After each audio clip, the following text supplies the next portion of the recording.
இங்க ரிஜெக்ஷனுக்கு ஒரு பவர் இருக்குன்னு சொன்னா நம்புவீங்களா? ரீசெண்டா நானும் என் ஃப்ரெண்டும் ஒரு இன்டர்ன்ஷிப்புக்காக போயிருந்தோம். இன்டர்ன் சொல்லி வரவங்க எல்லாரையும் வெளில அனுப்ப சொல்லிட்டாங்க.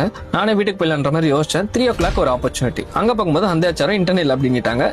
பட் 2 minutes வெயிட் பண்ண சொன்னாங்க. அவங்க கிட்ட இருக்க கான்டாக்ட்லாம் வச்சு ஒரு இன்டர்னை ரெடி பண்ணி கொடுத்தாங்க. இந்த இடத்துல நான் என்ன கத்துக்கிட்டேன்னா, ஃபர்ஸ்ட் போன இடத்துல என்னோட presence of mind give up பண்ணிடலாம்னு யோசிச்சது. ஆனா நான் பண்ணல.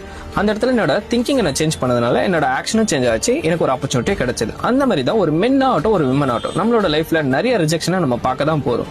ஒவ்வொரு ரிஜெக்ஷனும் ஒவ்வொரு பர்சனை பவர்ஃபுல்லா தான் மேக் பண்ணும். நான் ஏன் இதை சொல்றேன்னா, இந்த உலகத்துல இருக்க பெரிய பெரிய மனிதர்கள் எல்லாருமே யாரோ ஒருத்தர்னால எங்கேயோ ரிஜெக்ட் பண்ணதுனாலதான் அவங்க அந்த இடத்துல இருக்காங்க. கரெக்டா?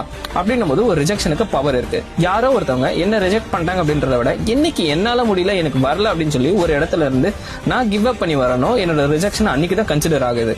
அப்படின்னும் போது மீதி எல்லா ரிஜெக்ஷனுமே என்னோட சக்சஸ்க்கான ஒரு ப்ராக்ரஸா மட்டுமே தான் இருக்குமே தவிர என்னைக்குமே அது ஃபெயிலியரா இருக்காது.